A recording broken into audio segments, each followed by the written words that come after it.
그때는 몰랐습니다. 평생을 믿었던 자식에게 파국적인 배신을 당하고 제가 세상에 홀로 던져지게 될 줄은.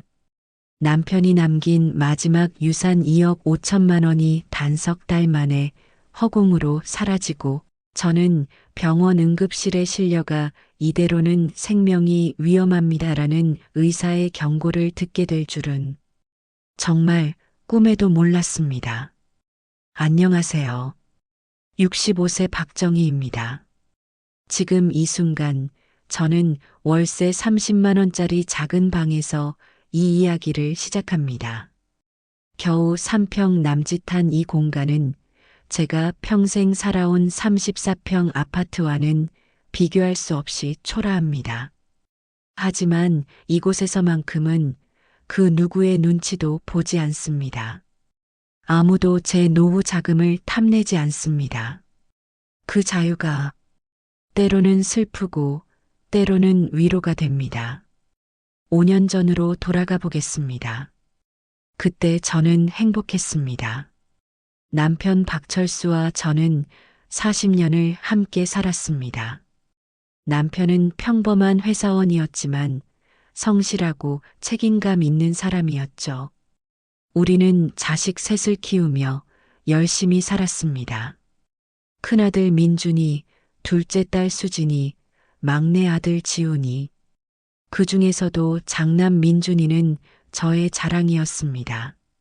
민준이는 어릴 때부터 똑똑했습니다.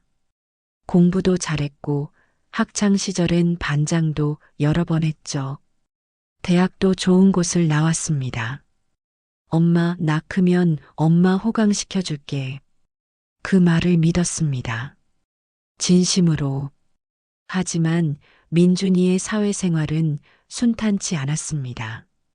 첫 직장을 3년 만에 그만두더니 사업을 시작했습니다. 온라인 쇼핑몰이었죠. 1년 만에 망했습니다. 그 다음엔 음식점을 차렸습니다. 6개월 만에 문을 닫았습니다. 그리고 부동산 중개업에 뛰어들었다가 역시 실패했습니다. 민준이가 실패를 거듭할수록 저는 불안했습니다. 하지만 남편은 말했죠. 여보, 민준이는 우리 큰아들이야. 언젠가는 성공할 거야. 믿어야지.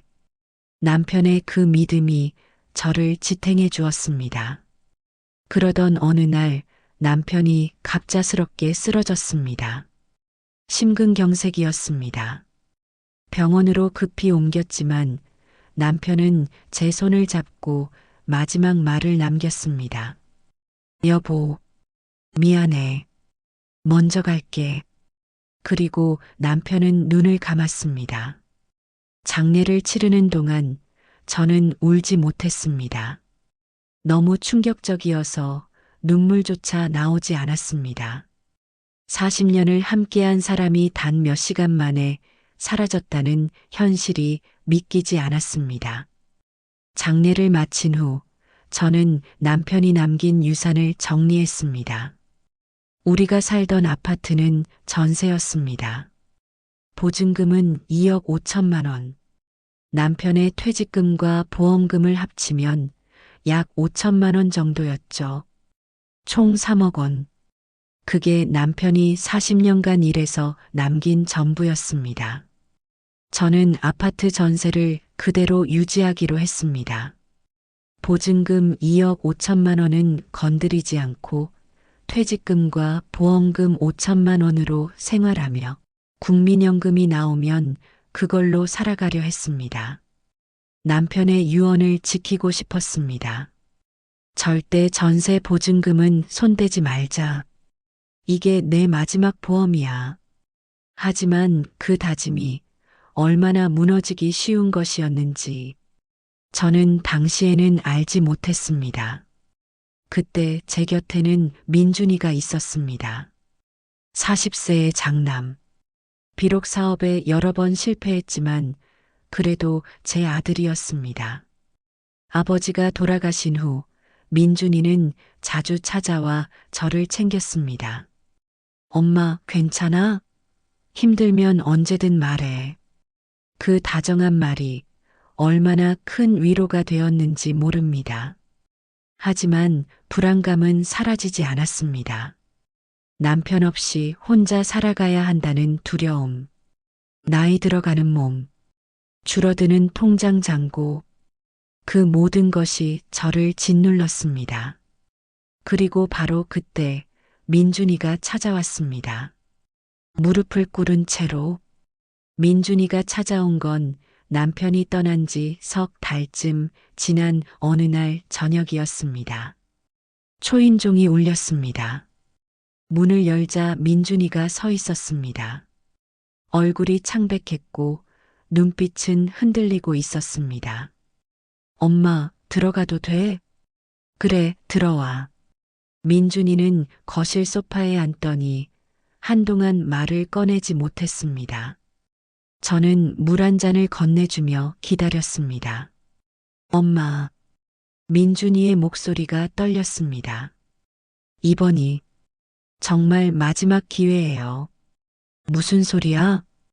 엄마, 저한테 정말 큰 기회가 왔어요. 해외 코인 관련 신기술에 투자할 수 있는 기회예요. 블록체인 기반의 새로운 플랫폼인데 지금 투자하면 최소 3배 이상 수익을 볼 수 있대요. 저는 의심스러웠습니다. 민준아, 코인이라니? 그거 위험한 거 아니야? 뉴스에서 사기 많다고 했잖아. 아니에요, 엄마. 이건 달라요. 제가 확실하게 검증한 거예요. 제 친구가 이미 이 플랫폼에 투자해서 2배 수익을 냈어요. 지금이 기회예요, 엄마. 민준이의 눈빛은 간절했습니다. 엄마, 제발. 딱 2억 5천만 원만 빌려주세요. 석 달 안에 3배로 불려서 전세금 돌려드릴게요. 아니, 4억으로 만들어 드릴게요. 그럼 엄마도 여유롭게 사실 수 있잖아요. 저는 고개를 저었습니다. 민준아, 그건 안 돼. 그 돈은 아빠가 남긴 마지막 유산이야. 손대지 말라고 하셨어. 그러자 민준이는 갑자기 무릎을 꿇었습니다. 엄마, 제발이요. 저 이대로는 정말 안 돼요. 40살인데 아직도 아무것도 이룬 게 없어요. 친구들은 다 성공했는데 저만 이렇게 실패만 하고 있어요. 이번이 진짜 마지막이에요. 제발 한 번만 믿어주세요. 민준이의 눈에서 눈물이 흘러내렸습니다. 저는 당황했습니다. 아들이 제 앞에서 무릎을 꿇고 우는 모습을 본 건 처음이었습니다.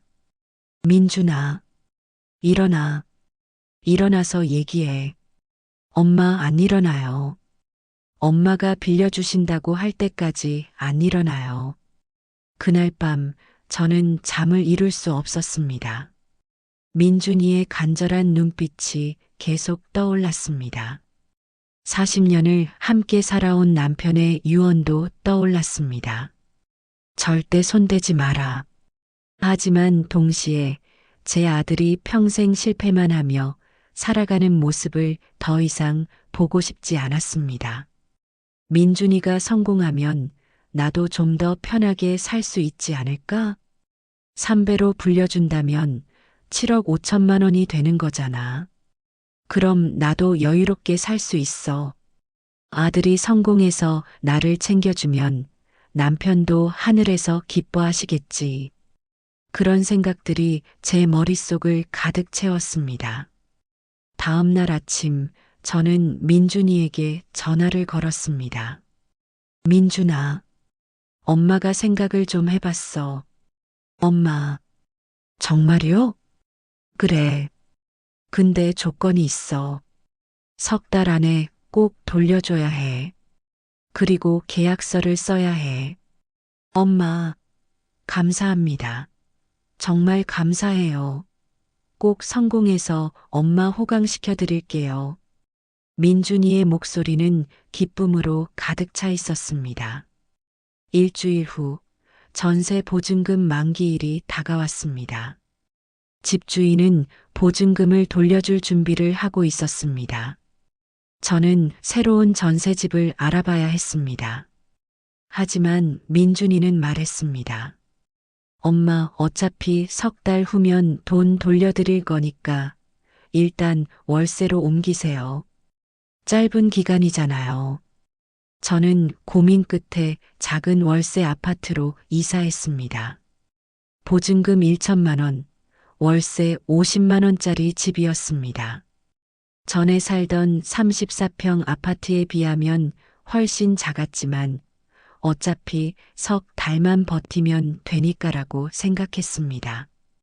그리고 보증금 2억 5천만 원은 집주인이 아닌 아들 민준이의 통장으로 송금되었습니다. 엄마, 정말 감사해요. 제가 꼭 성공할게요. 민준이는 환하게 웃었습니다. 저는 그 웃음을 보며 안도했습니다. 이제 민준이가 성공하겠구나. 우리 가족의 미래가 밝아지겠구나. 하지만 그건 제가 평생 겪어본 가장 큰 착각이었습니다. 제 노후가 아들의 성공이라는 불확실한 미래에 걸려버린 순간이었습니다. 첫 달은 평온했습니다. 민준이는 일주일에 한 번씩 안부 전화를 했습니다. 엄마, 잘 지내세요? 투자 순조롭게 진행되고 있어요. 곧 좋은 소식 들려드릴게요. 저는 안심했습니다. 역시 민준이는 이번엔 다르구나. 하지만 두 번째 달부터 이상한 기운이 감지되기 시작했습니다. 민준이의 전화가 뜸해졌습니다. 일주일에 한 번이던 연락이 2주에 한 번으로 줄었습니다. 그리고 세 번째 달에 접어들자 아예 연락이 끊겼습니다. 저는 불안해졌습니다. 전화를 걸어도 받지 않았습니다. 문자를 보내도 답장이 없었습니다. 무슨 일이 생긴 걸까? 밤마다 잠을 설쳤습니다. 가슴이 두근거렸습니다. 악몽을 꿨습니다. 2억 5천만 원이 허공으로 사라지는 꿈. 제가 거리에 나앉는 꿈. 남편이 나타나 왜 내 유언을 지키지 않았어? 라고 책망하는 꿈. 약속된 석 달이 지났습니다. 민준이는 나타나지 않았습니다. 저는 미칠 것 같았습니다. 매일 민준이의 집 앞을 찾아갔지만 문은 잠겨 있었습니다. 이웃에게 물어보니 한 달 전부터 못 봤어요 라는 대답만 돌아왔습니다. 그리고 보름이 더 지났습니다. 어느 날 새벽 초인종이 울렸습니다. 문을 열자 초췌한 모습의 민준이가 서 있었습니다. 수염은 덥수룩했고 옷은 구겨져 있었으며 눈빛은 혼란스러웠습니다. 민준아, 저는 아들을 붙잡았습니다. 어디 갔었어? 왜 연락을 안 했어? 돈은? 투자는 어떻게 됐어? 민준이는 고개를 숙였습니다. 그리고 떨리는 목소리로 말했습니다.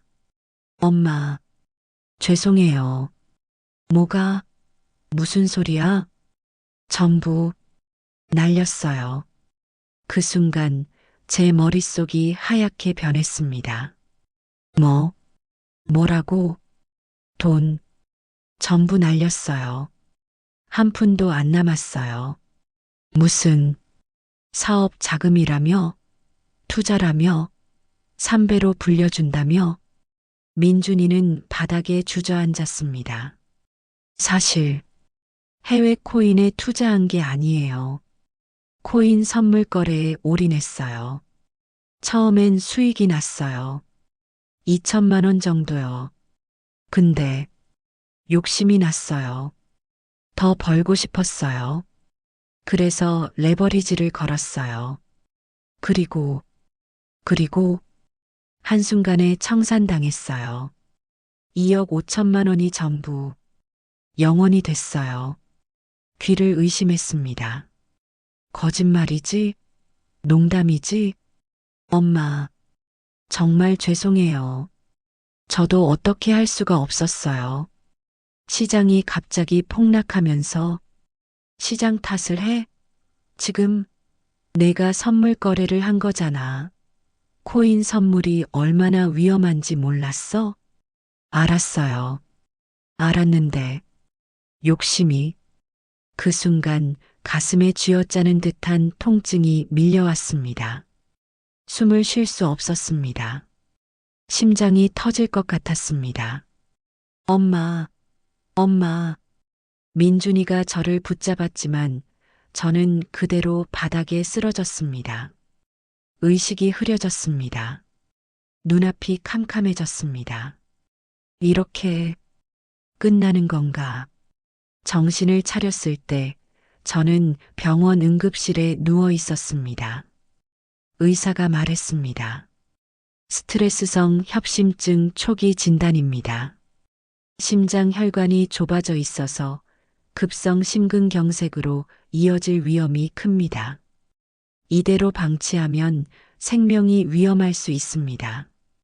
생명이 위험하다. 그 말이 머릿속에서 맴돌았습니다. 민준이는 병실 밖에서 고개를 숙이고 서 있었습니다. 저는 그를 쳐다보지도 않았습니다.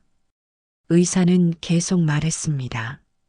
보호자분, 환자분은 극심한 스트레스를 받으셨습니다. 앞으로 안정이 필요하고 약물 치료와 함께 심리적 안정이 필수입니다. 절대 스트레스를 받으시면 안 됩니다. 스트레스를 받지 말라고요? 제 평생의 전 재산이 사라졌는데요. 남편이 남긴 마지막 유산이 허공으로 날아갔는데요. 믿었던 아들이 저를 배신했는데요. 어떻게 스트레스를 받지 않을 수 있나요? 병실에 혼자 남았을 때 저는 소리 없이 울었습니다. 목이 메었습니다. 눈물이 멈추지 않았습니다. 남편, 미안해요. 당신 유언을 지키지 못했어요. 이제 어떻게 살아야 하죠? 3일 후 퇴원했습니다. 병원비는 200만 원이 나왔습니다. 제 통장 잔고에서 또 200만 원이 빠져나갔습니다. 남은 돈은 300만 원. 그게 제가 가진 전부였습니다. 퇴원 후 저는 민준이를 다시 만났습니다. 엄마, 정말 죄송해요. 제가 어떻게든 갚을게요. 어떻게 갚을 건데? 일을 해서라도 갚을게요. 시간이 걸리더라도. 시간? 너 지금 무슨 일 하니? 그게 지금은 백수예요. 근데 곧 일자리 알아볼게요. 저는 한숨을 쉬었습니다. 민준아, 내 통장에 얼마 남았어? 500만 원이요. 그럼 그거라도 돌려줘. 엄마, 그건 제가 살아야 해서, 내가 살아야 해서? 그럼 엄마는 어떻게 살라고? 민준이는 대답하지 못했습니다. 저는 깨달았습니다. 이 돈은 영영 돌아오지 않겠구나. 그날 밤 저는 긴 시간 생각했습니다. 민준이에게 돈을 받아낼 방법은 없었습니다. 법적으로 소송을 걸 수도 있지만 민준이는 파산 상태였습니다. 소송을 해봤자 받아낼 돈이 없었습니다. 이 돈에 미련을 가지는 한 나는 평생 이 고통에서 벗어날 수 없다. 그 생각이 머릿속을 스쳤습니다. 그리고 문득 남편의 목소리가 들렸습니다. 여보, 이제 그만 놓아. 그 돈에 집착하면 당신만 힘들어. 저는 결심했습니다. 다음 날 민준이를 다시 불렀습니다. 민준아, 내 엄마가 결정을 내렸어. 그 돈 이제 안 받을 거야. 엄마, 무슨 대신 조건이 있어. 민준이는 긴장한 표정으로 저를 바라봤습니다. 이 돈은 내 인생에서 갚을 수 없는 빚으로 남아라. 평생 내가 이 돈을 어떻게 탕진했는지, 엄마가 얼마나 힘들었는지 절대 잊지 마라. 엄마. 그리고 엄마는 이제 내 도움 없이 살 거야. 내 돈도 기대 안 해. 내 성공도 기대 안 해. 엄마는 엄마 혼자 살아갈 거야. 엄마, 그게 무슨. 그리고 당분간 연락하지 마. 엄마가 너를 볼 때마다 심장이 아파. 의사가 스트레스 받지 말래. 그러니까 내가 엄마 곁에 있으면 안 돼. 민준이의 얼굴이 창백해졌습니다. 엄마, 저를 버리시는 거예요? 버리는 게 아니야. 엄마가 살기 위해서야. 내가 성공하든 실패하든 이제 엄마는 상관없어. 엄마는 엄마 인생을 살 거야. 그날 저는 민준이의 연락처를 삭제했습니다. 문자도 전화번호도 모두 지웠습니다. 그리고 결정했습니다. 이 동네를 떠나자. 이곳에 있으면 민준이가 계속 찾아올 것 같았습니다. 아는 사람들이 아들이 잘 되냐? 고 물어볼 것 같았습니다. 그럴 때마다 거짓말을 하거나 아니면 진실을 말하며 수치심을 느껴야 했습니다. 차라리 새로운 곳에서 새로 시작하자. 저는 짐을 쌌습니다. 살던 월세 아파트 계약을 해지하고 보증금 1천만 원을 돌려받았습니다. 그리고 지방 소도시로 이사했습니다. 서울에서 2시간 거리에 있는 조용한 시골 마을이었습니다. 그곳에서 저는 월세 30만 원짜리 작은 방을 얻었습니다. 보증금 500만 원, 3평 남짓한 공간이었습니다. 부엌과 화장실이 딸린 원룸이었죠. 남은 돈은 500만 원, 그리고 국민연금 월 60만 원. 그게 제가 가진 전부였습니다. 하지만 이상하게도 마음이 조금 가벼워졌습니다. 집이 좁든 허름하든 상관없었습니다. 이곳은 제 공간이었습니다. 아무도 제 돈을 탐내지 않는 곳이었습니다. 그리고 저는 곧바로 요양보호사 자격증을 따기 위한 공부를 시작했습니다. 요양보호사 자격증 과정은 힘들었습니다. 65세의 나이에 다시 공부를 한다는 게 쉽지 않았습니다. 젊은 수강생들 사이에서 저는 가장 나이가 많았습니다. 하지만 포기하지 않았습니다. 이게 내가 살 수 있는 유일한 길이야. 3개월간의 교육을 마치고 자격증을 땄습니다. 그리고 바로 요양보호센터에 취업했습니다. 첫 출근 날 떨렸습니다. 제가 돌봐드릴 어르신은 83세 할머니였습니다. 치매가 있으셨지만 온화한 분이셨죠. 어머니, 안녕하세요. 오늘부터 어머니를 돌봐드릴 박정희입니다. 할머니는 제 손을 잡으셨습니다. 고맙네. 고마워. 그 순간 제 가슴이 뭉클했습니다. 이렇게 누군가에게 감사받는 일을 하게 될 줄은 몰랐어. 일은 힘들었습니다. 어르신의 식사를 챙기고 몸을 닦아드리고 화장실을 도와드리고 말벗이 되어드리는 일. 육체적으로는 고됐지만 이상하게도 마음은 편안했습니다. 월급은 150만 원이었습니다. 많은 돈은 아니었지만 제가 직접 번 돈이었습니다. 누구에게 빌린 것도 기대한 것도 아닌 제 노동의 대가였습니다. 월세 30만 원을 내고 식비와 생활비로 60만 원을 쓰고 나머지는 저축했습니다.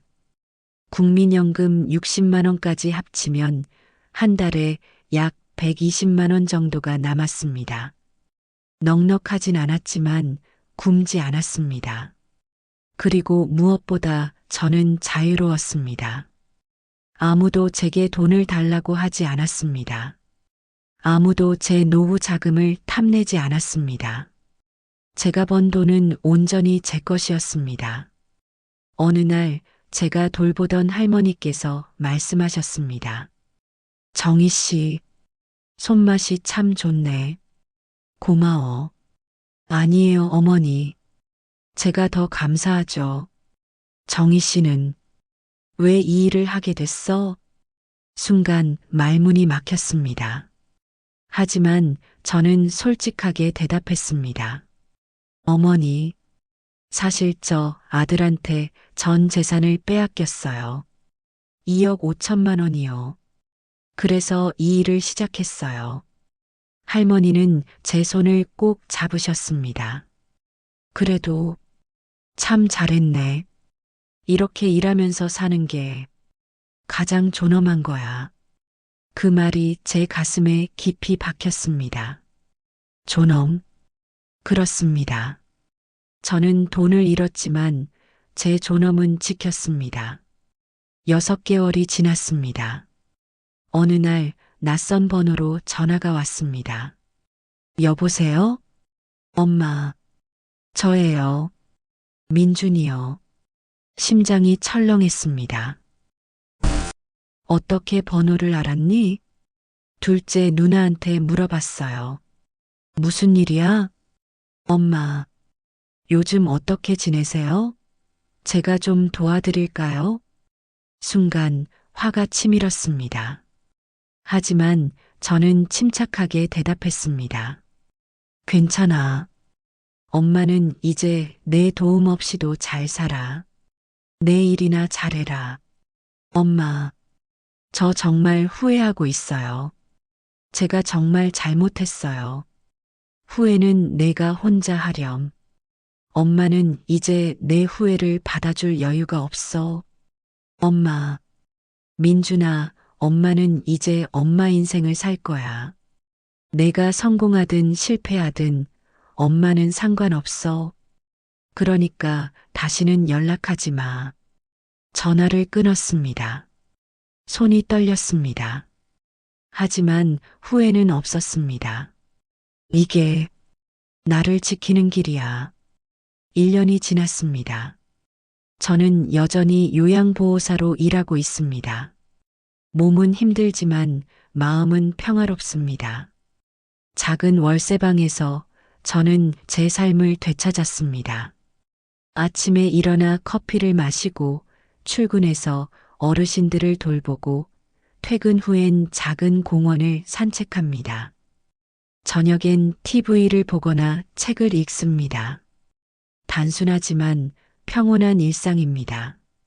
어느 날 제가 돌보던 할머니께서 돌아가셨습니다. 장례식장에서 할머니의 딸이 제 손을 잡았습니다. 선생님, 정말 감사했어요. 어머니가 선생님 손맛을 너무 좋아하셨어요. 선생님 덕분에 어머니가 편안하게 가셨어요. 그 말을 듣는 순간 눈물이 났습니다. 내가 누군가에게 이렇게 필요한 사람이었구나. 그동안 저는 제 가치를 아들의 성공에서 찾으려 했습니다. 하지만 이제 깨달았습니다. 제 가치는 제 안에 있었습니다. 제가 일하고 누군가를 돌보고 감사를 받는 그 순간순간에 제 존재 이유가 있었습니다.